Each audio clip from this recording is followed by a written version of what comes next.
Every rock has a story. Now, this one was just one that happened to be lying around, but I think it's worth telling. There's an interesting little tale to be extracted from this, from around the time of some of the first corals.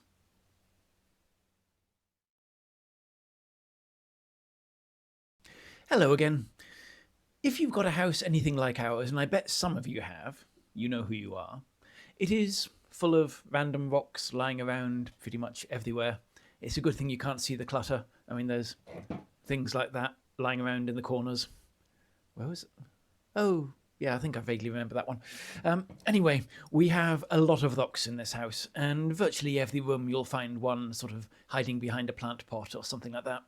And I was just doing the washing up the other day and found this, which I'd completely forgotten about, sitting on the windowsill.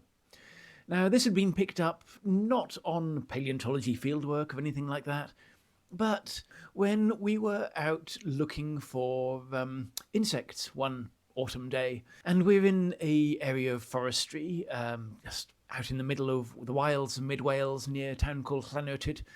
And I was there to look at insects. I was photographing them, and we were doing a bit of foraging for blackberries and things as well.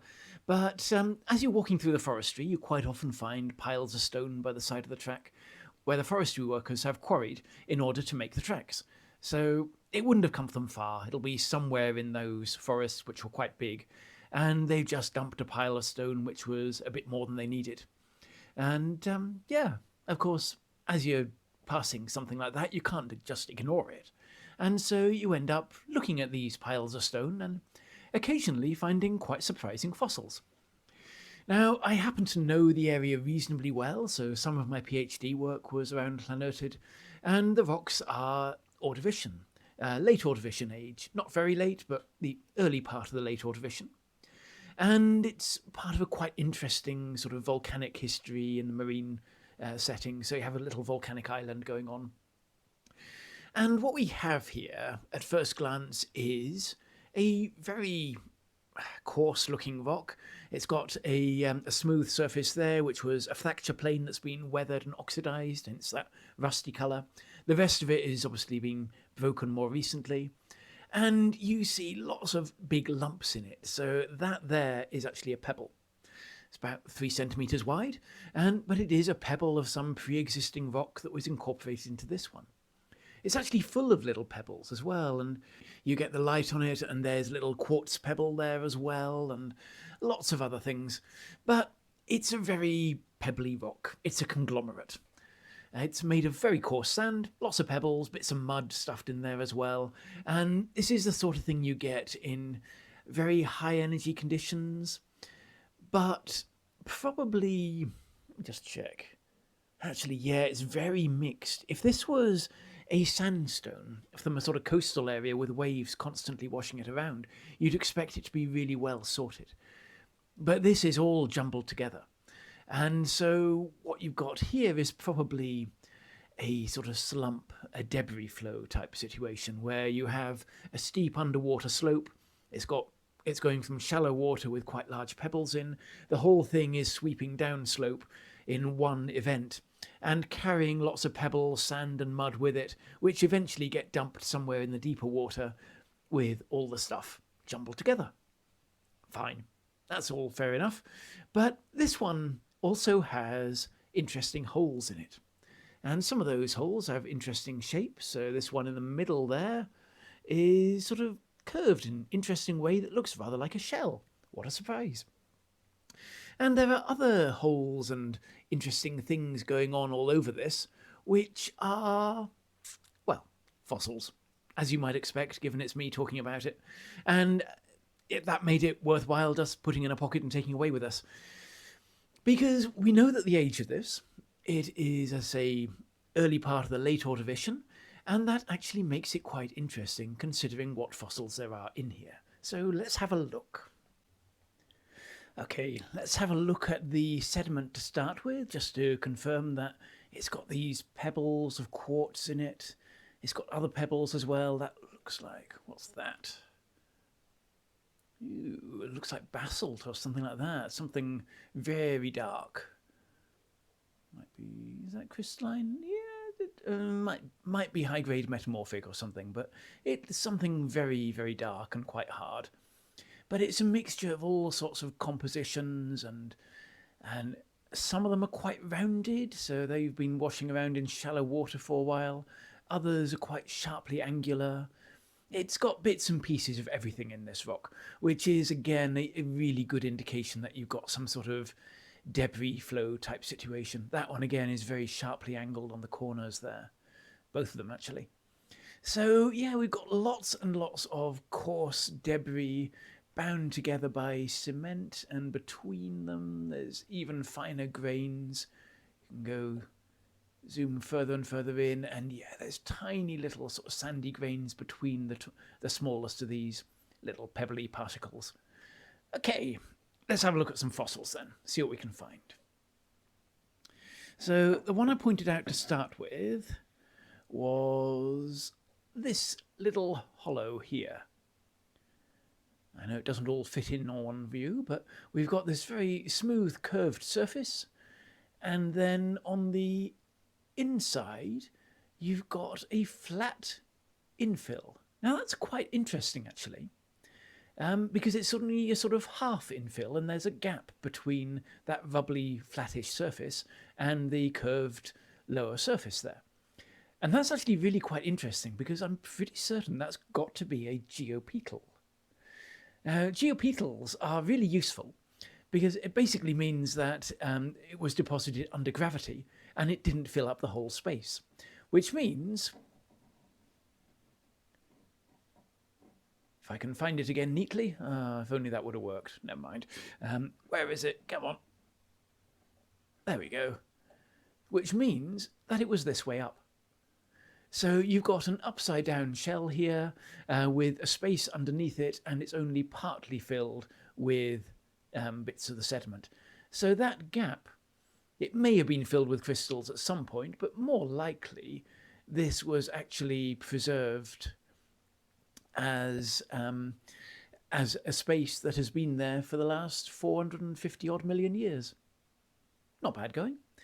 But what is it? It's clearly a shell-shaped thing.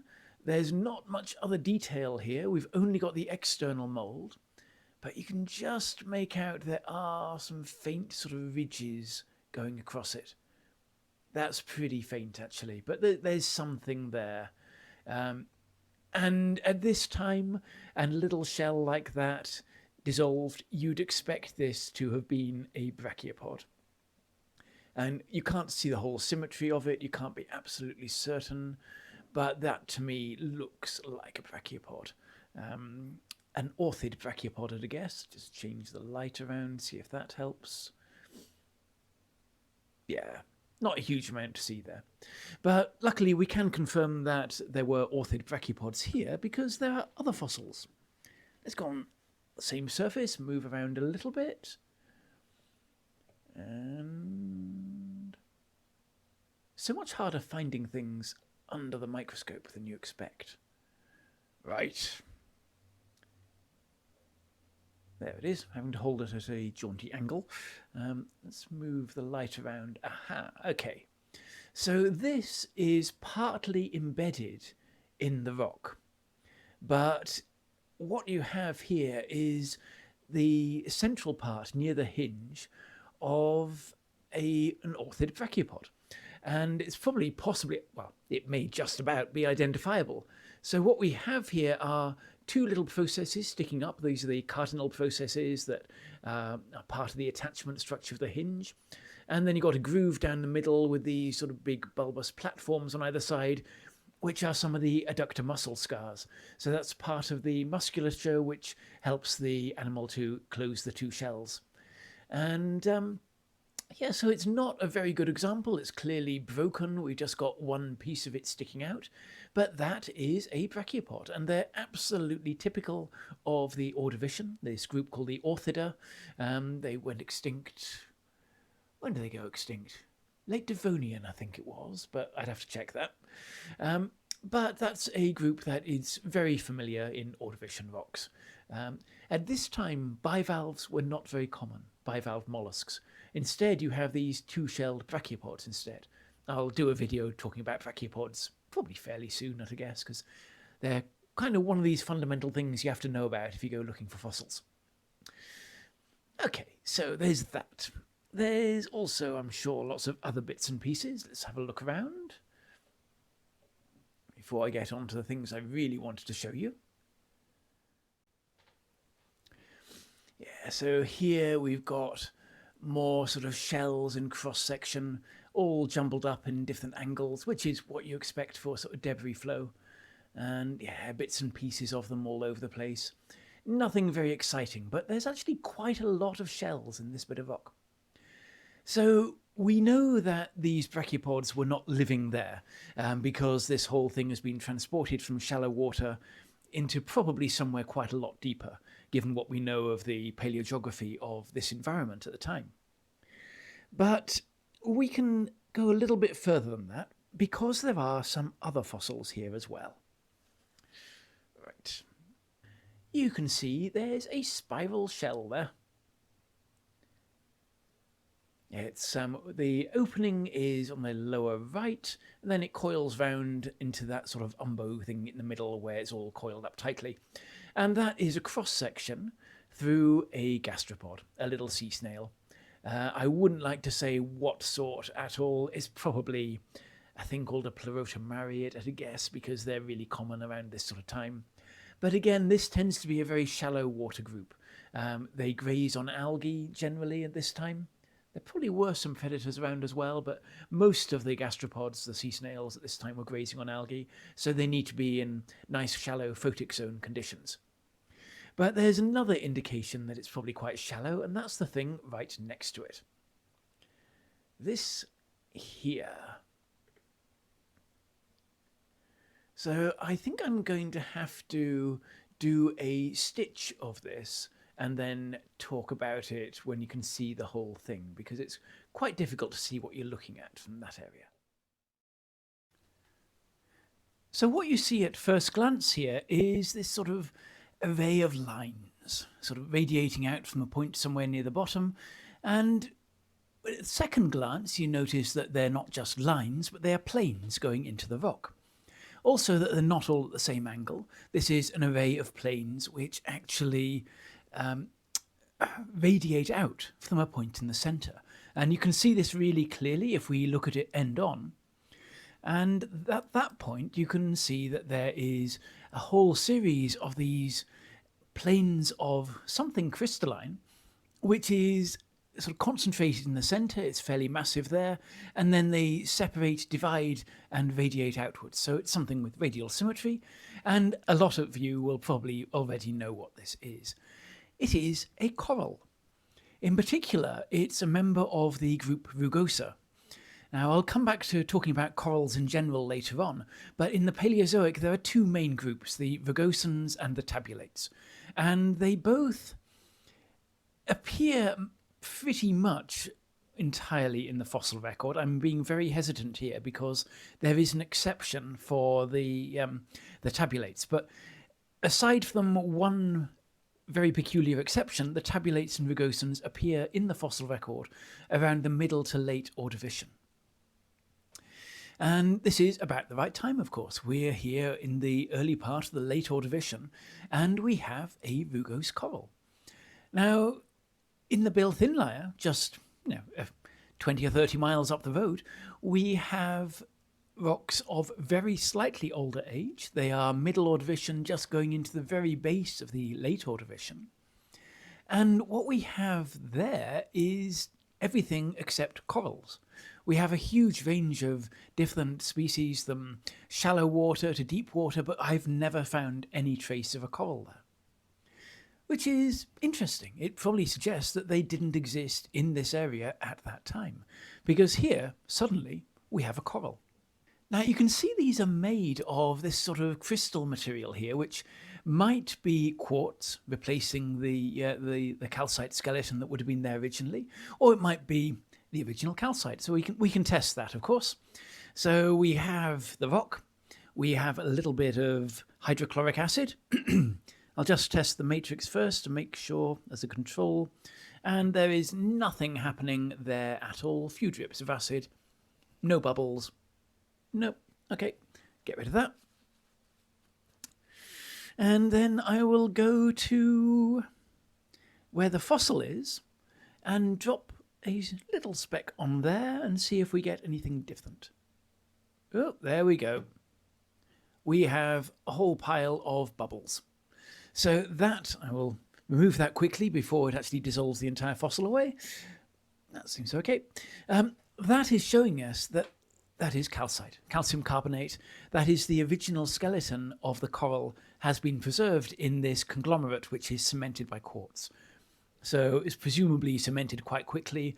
There hasn't been enough weathering, erosion, and so on to get water percolating through the rock and dissolving the calcite out. So that's still the original skeleton there. Okay, it's not the only coral in that rock though, because just above it, there's the one we were just looking at, and just above it up here, there is another one, which is quite different. So if you have a quick look at that, again, I've taken photos. It's difficult to show easily with the microscope. So in this case, it actually looks completely different. We've got a little hollow about 7 or 8 millimeters across, and within that, there are the impressions of tubes. The whole thing is dissolved in this case, so we're just seeing the impressions. But we don't have any radial array of blades in there, because this isn't a solitary coral. This is a compound, a colonial one. And there are multiple tubes in here that are fairly clearly preserved, or the impressions of them. And there are little tiny septi, sort of pointing inwards from the edges, those little sort of grooves around the side of these infills of the individual tubes. And we haven't got much more information than that, but it appears to be a phagocytid at a guess. One of these compound ones with polygonal arrangement of pores on the surface. So in this case, each little animal lived inside one of these slightly open tubes. It would have had a little floor not far below. Those are the tabulae that give the name to the tabulate corals. And this is one of that group. So we have in this one lump of rock a Rugose and a tabulate. And both of them are not present in the Builth Inlier. Here's another example, just another centimetre or so to the side. And again, we have an array of tubes, which we're seeing kind of in cross-section, and there's slightly wiggly lines between them. So again, it's sort of a honeycomb-like structure. And this is very typical of these early corals. So what sort of environment were these things living in? Because we don't have any coral reefs around here at this time. And that's where you kind of expect to find corals, right? Even the deep water ones, when there are bigger reefs than the Great Barrier, live on very deep water, sort of on the edge of the continental slope. Off the coast of Ireland, I believe there's one that's even bigger than the Great Barrier Reef. But corals are normally considered to be very shallow water creatures, and most of them are. And in the modern, of course, they form these reef structures where they build on top of each other because they need a hard surface to attach to, and those reefs can carry on for hundreds of kilometres. But in the ancient past, not all corals are quite the same as the ones we have today. So what are corals? Well, they are cnidarians which have a skeleton that they sit on, a basal skeleton. So it's not strictly a skeleton, it's more of sort of secreting a chair to sit on. It's not within the soft tissues, it's secreted by the soft tissues externally. Okay, the group that makes these is, as far as we know, always the anthozoans, which is the group that includes the sea anemones. Now, any anemone that secretes one of these basal calcite skeletons is by definition a coral. That's what a coral is. And today, all of the corals that we have belong to one group called the scleractinians. These actually have an aragonite skeleton rather than calcite, so it's the same calcium carbonate but with the atoms in a different arrangement, so it's technically a different crystal. But in the Paleozoic, things were a little different. So there are actually multiple different groups of corals. The main ones were the Rugosans and the Tabulates, both of which have a long history through the Paleozoic and then went extinct at the end of the Permian during the biggest mass extinction of them all. They were in good company. But they're not the only ones. So there was also a group called the Kilbucophilidae, which were exclusively Ordovician and are known only from Scotland and Northern Ireland, as far as I'm aware. Have to check that. There may have been some from China as well since, but fairly limited, quite rare things. There was also another group called the Cothoniida, which are ones with an operculum. I'm not totally sure how that works, but they are little corals with an operculum that they can pull back on top of themselves to stop themselves being nibbled by things, I guess. And these are apparently exclusively Cambrian, although there are possibly related things in the Devonian. Then you have the Heterocoralia, which are a group from the Devonian and Carboniferous. There's the Tabulaconida, which is another small group of Cambrian corals. There is the, checking my notes here, the Numidiaphilida, which is a very small group of Permian corals, which apparently are similar to Scleractinians, but not similar enough to be the same group. And there's also some other groups have been assigned to them. So you have the Tetradiids, which are now considered to be calcified algae rather than corals. But there's all this diversity of major groups of corals, which all had a separate ancestry within, we believe probably all of them, the Anthozoa, so sea anemones. They were basically polyps that each independently started to make a skeleton underneath themselves.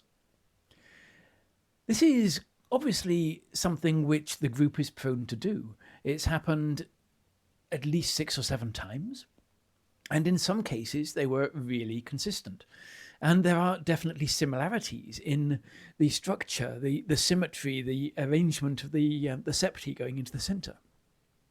So the Kilbucophilids are also rather similar to the Scleractinians, and that may well be because they come from the same sort of group of anemones that started to secrete a skeleton. And then there's even an example of the Tabulates, which apparently is quite abundant in some early Cambrian rocks in Australia. And it appears to be a very, very similar structure to the later Tabulates, in terms of all of the detail you'd expect to see of the architecture of the skeleton, how it's constructed, the shape of it, the organization. It appears to be a Tabulate. The problem is that this Cambrian thing called Flinders-Epora is totally isolated in the fossil record. There are no other tabulates in the fossil record between then and the Middle Ordovician, or the late Middle Ordovician. So that's a big gap for something with a hard skeleton, which would be quite easily recognised. And there's also an interesting factor in that the microstructure, the way the skeleton is actually constructed, is different in Flinders-Epora from the later tabulates. So is this a parallel evolution of a tabulate skeleton from an anemone that tried it once and then failed, that went extinct, and then it re-evolved virtually identical structure later? That's what it appears to be, but they are so similar, you can't actually separate Flinders-Epora from the tabulates. So it gets really quite complicated. And of course, when you're trying to interpret the skeletons of corals, it's not particularly easy because you're not seeing soft tissue anatomy. There are elements of it that reflect the anatomy. So the septi are probably related to the mesenteries, the sort of muscular radiating fins within the body. And probably the soft tissue organization does dictate exactly how the skeleton is secreted around it, but we are not seeing the anatomy directly, which means that it can be difficult to really interpret whether these groups were made by similar or very closely related members of the Anthozoa, or whether they popped up all over the Anthozoan evolutionary tree. But as a final thought on these things, because we're not going to get much further with these little scrappy bits, they clearly weren't living in a limestone habitat at this point. It's not a carbonate platform, as we call them, these shallow seas where carbonate precipitation is very abundant. This was living around a volcanic island in the middle of quite a wide sea without any limestone anywhere nearby. All it needs is a hard surface to attach to. It doesn't need the limestone. It's just that they tend to be thriving in conditions where limestone precipitates very easily. And that may not be a coincidence. If you're trying to secrete a skeleton made of calcium carbonate, it helps to have a high level of calcium carbonate in the seawater and easy conditions for precipitating it.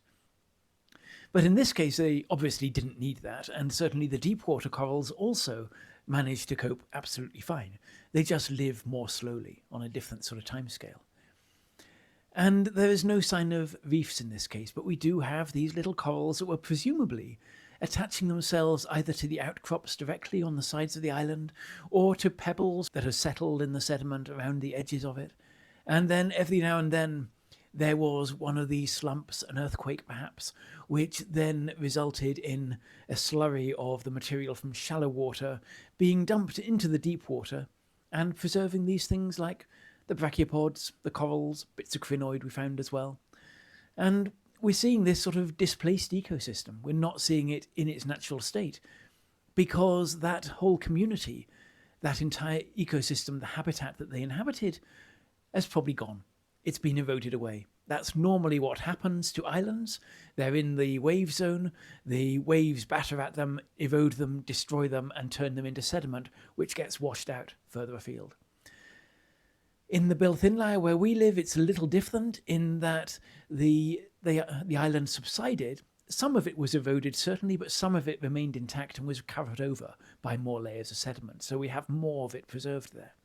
But here, we've just got the skirts of debris which were washed out into the deeper water. But they still preserved enough little fragments of those little ecosystems to give us an idea of what was living there, which is rather nice. So that's not bad for something that we picked up while looking for some bugs. Never know what you're going to find, so keep your eyes open. And as I said in the last video as well, it makes so much of a difference to you in terms of understanding what you're seeing if you can find a chance to go out and find a few fossils yourselves, try to think about what it is you're seeing, and try to tease out the tales that they have embedded in them, because there are so many stories that just take a little bit of work to understand what these things are trying to tell us. But telling us anything at all from being dead for 460 million years isn't really bad going. See you again.